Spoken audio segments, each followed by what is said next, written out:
बिस्मिल्लाहिर्रहमानिर्रहीम। अल्लाह के नाम से शुरू करता हूँ जो बड़ा मेहरबान निहायत रहम वाला है।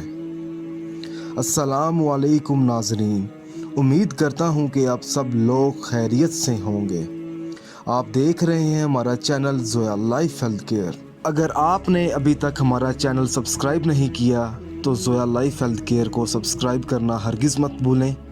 सब्सक्राइब करने के बाद मज़ीद नोटिफिकेशंस हासिल करने के लिए बेल आइकॉन को दबाएं। आज हम इस वीडियो में आपको माह रमज़ान की तीसरी रात का वजीफ़ा बताने वाले हैं। अगर आपके घर के हालात ठीक नहीं हैं, हर शख्स घर में लड़ता है, झगड़ता है, आपकी औलाद नहीं ठीक, आपका शोहर नहीं ठीक, आपकी बीवी नहीं ठीक, तो उन तमाम परेशानियों का जो हल है रमज़ान की तीसरी रात में है। अमल बताने से पहले मैं आपको कुछ ज़रूरी बातें बता दूं। इस वीडियो को आखिर तक देखें ताकि आपको सही तरीके से समझ आ सके कि आपने अमल किस तरह करना है। ये वजीफ़ा आपने बावजू हालत में करना है और वजीफ़ा करने से पहले ये जान लें कि ये अमल किस मकसद के लिए है, क्योंकि हर वजीफ़ा, हर अमल आपने अपने जायज़ मकसद के लिए करना है और इस अमल के साथ आपने 5 वक़्त की नमाज भी अदा करनी होगी। आपको इस वजीफ़े को आपने इसी तरीके से पढ़ना है जिस तरीके से मैं अभी आपको बताऊंगा।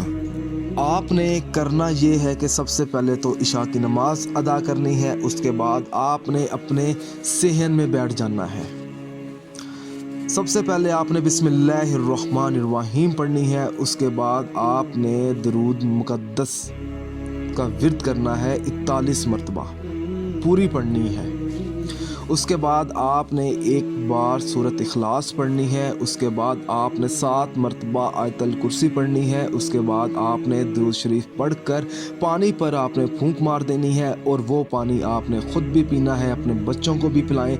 अगर कोई औरत ये वजीफ़ा कर रही है अपने शोहर के लिए तो अपने शोहर को पिलाएं, अगर वालिदैन कर रहे हैं तो अपने बच्चों को पिलाएं। और जब आप ये अमल करेंगे तो इंशाअल्लाह ताला इस अमल की मदद से आपको कामयाबी ज़रूर मिलेगी। आपका जो घर है वो जन्नत जैसा बन जाएगा इंशाअल्लाह। अगर आप इस अमल के बारे में मुझसे कुछ भी पूछना चाहते हैं या कोई ऐसी चीज़ है जो आपको समझ ना आई हो तो आप मुझे इस वीडियो के नीचे कमेंट कर सकते हैं ताकि मैं आपको समझा सकूं। अगर आपको हमारी ये वीडियो पसंद आई है तो इस वीडियो को ज़रूरतमंद लोगों तक ज़रूर पहुंचाएं। जज़ाकल्लाह।